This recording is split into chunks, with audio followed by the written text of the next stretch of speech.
Welcome to the next video in this series on condensed matter theory.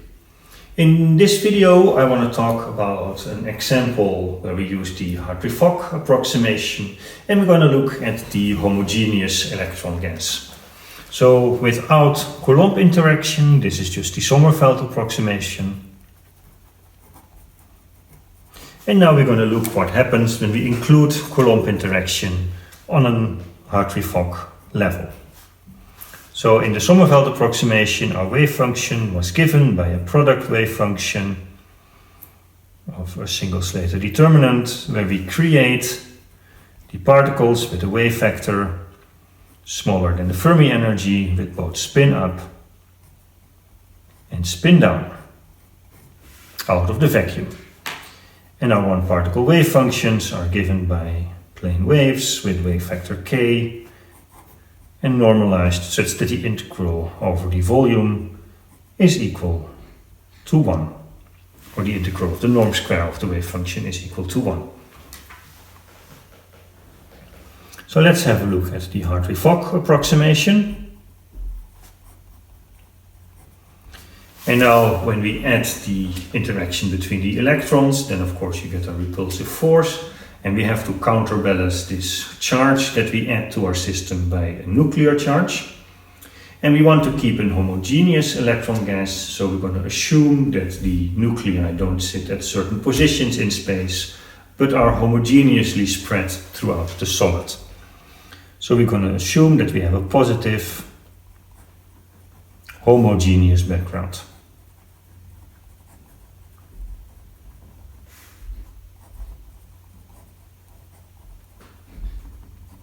Which is the Jellium model. Historically introduced to explain why electrons in copper can have mean free paths that are much longer than distances between atoms. If you assume that the nuclei are not discrete but form homogeneous backgrounds, then you wouldn't expect scattering. But of course, as Bloch later showed, also electrons in a regular periodic lattice are not scattered by arbitrary wave vectors, but only by reciprocal lattice vectors, and therefore form wave packages that can scatter or that can propagate through your lattice without additional scattering. But today we want to look at the homogeneous electron gas. So we have the Sommerfeld ansatz and ground state.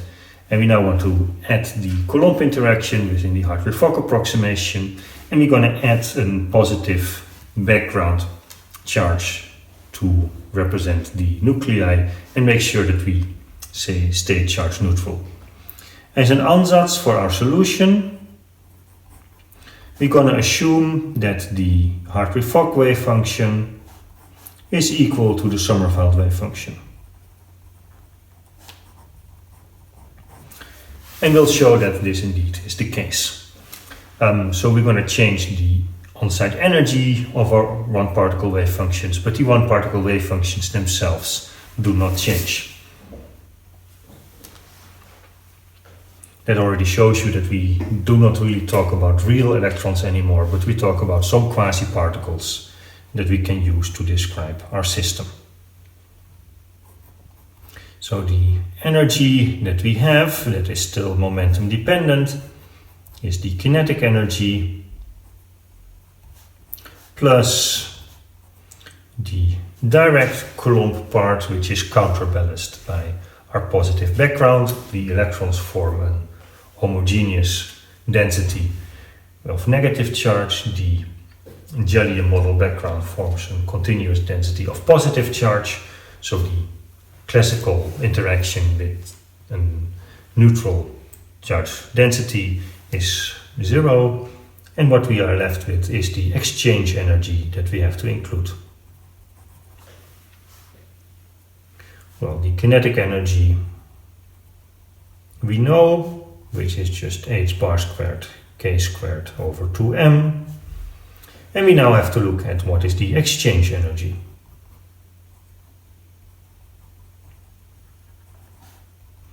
And that is minus a sum over all occupied states, which is states with wave vector k prime smaller than the Fermi wave vector.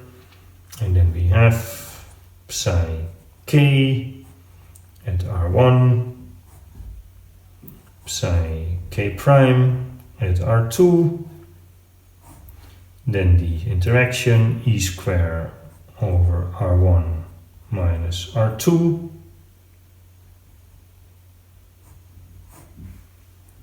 and then psi k prime at R1, psi k at R2.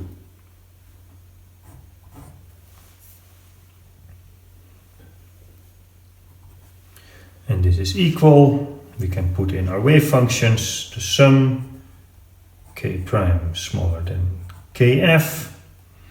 The wave function, I have 2 of them, so that is, I have 4 of them, that is 1 over v squared. And then integral over R1 and R2, e square over R1 minus R2, e to the I have an k prime minus k dot R1 e to the I k minus k prime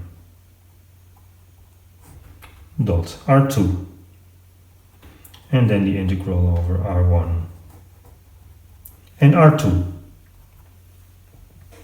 This is minus sum over k prime smaller than the Fermi wave vector, 1 over v square, double integral e square R1 minus R2, e to the I, k prime minus k, R1 minus R2,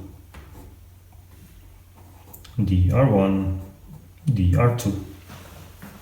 Now we have 2 plane waves, on the left complex conjugated, on the right not, and the differences between k prime and k, or k and k prime, and R1 and R2.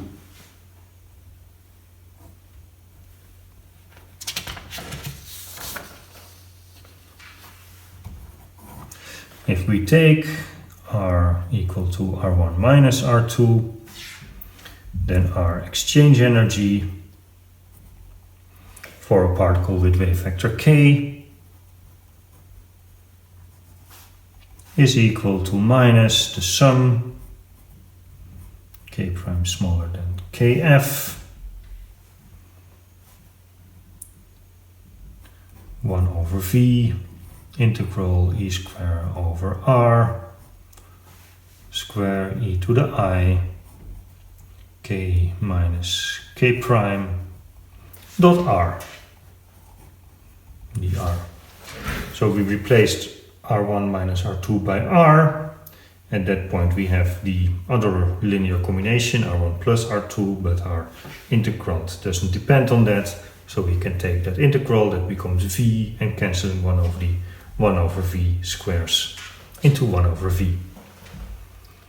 So this integral we can evaluate, and that's the Fourier transform of 1 over r, which is 1 over k minus k prime squared.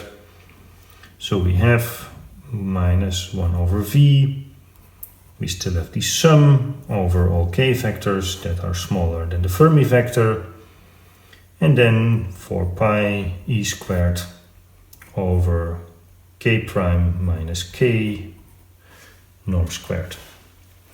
We're now going to replace this sum by an integral, and we know that the volume element per k point is 2 pi cubed over L cubed, and L cubed is nicely your volume, such that we have the integral of k prime smaller than kf in 3 dimensions of 4 pi e squared over k prime minus k norm squared d k prime over 2 pi cubed. Also, this is an integral that one can evaluate either from tables or in Mathematica, or by hand if you wish. And the answer is something that is proportional to the Fermi wave vector times a function that we will call f of the norm of the wave vector divided by the Fermi wave vector, whereby f of x is equal to a half plus 1 minus x squared divided by 4x, and then the logarithm of 1 plus x divided by 1 minus x, absolute value. So if we look, first of all, we find that indeed the energy of a state with wave vector k only depends on that wave vector. So these are still eigenstates of our new Hamiltonian. So our ansatz that this wave function is indeed, the Sommerfeld wave function is indeed also a solution of the Schrödinger, of the Hartree Fock equations, is justified. And we can have a look at the energy momentum dispersion, where we look at k over kf in some direction. For the Sommerfeld model, we have a quadratic dispersion, h bar squared k squared over 2m, starting at 0, so that is the Sommerfeld energy momentum dispersion. It's not the nicest square root I've ever drawn. We have a Fermi wave vector in here, and that is the Sommerfeld Fermi energy. Now if we look at the change of energy, then we can calculate this function, and we see that for very large values of k, that basically becomes 0.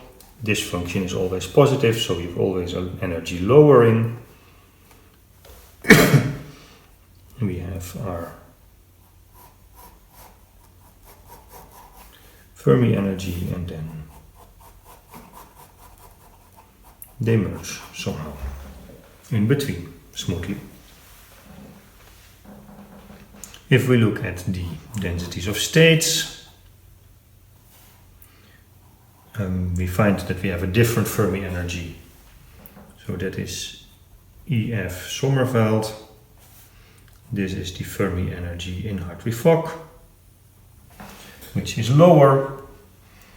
We now have densities of states that we can calculate, and at this point the x is 1, so we have an ln of 1 plus x divided by, of 2 divided by 0, and that is diverging, so there is here a logarithmic divergent such that the densities of states at the new Fermi energy goes to 0, and then it grows again. And this is the square root densities of states for the Sommerfeld model as a function of energy, and the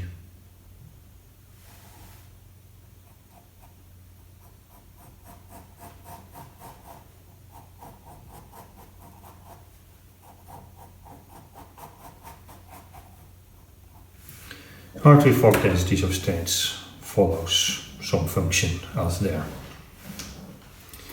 But most importantly, at the Fermi energy, the densities of states is 0. So we've discussed before, in the Hartree Fock approximation, you optimize the potential to lower the energy of the ground state, to find the lowest ground state energy for a wave function that can be represented as a product state. And as such, we have optimized the occupied orbitals to give the minimum amount of energy at the cost of the unoccupied orbitals. And in the Hartree Fock approximation, that went so far that you actually get 0 densities of states at the Fermi energy. which means that the system turns from a metal into an insulator. So in the Hartree Fock approximation, we basically turned the free electron gas from a metal into an insulator. For insulator self, the Hartree Fock approximation works much better.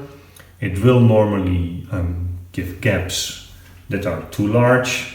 So the excitation energy that you need to make an excitation when you do the calculation in Hartree Fock is larger than you would find in the experiment. But when you have a gap anyhow, that's less severe than when you shouldn't have a gap and you now find that you have a gap, or you get some densities of states that goes to zero. So it's basically when you have a metal, you do Sommerfeld model, the free electron gas. When you have an insulator, you can do Hartree Fock. The metals are described by a theory that turns everything in a metal, and the insulators are described by a theory that turns everything into insulators. In the next lectures, I want to have a look at another mean field approximation, which is density functional theory. And density functional theory actually is a complete class of approximations. And formally, it is not even a mean field approximation, but exact. In practice, you'll notice that all the implementations that we have are mean field approximations. For now, this is the Hartree Fock approximation. Thank you very much for your attention, and we'll see each other later. Stay healthy.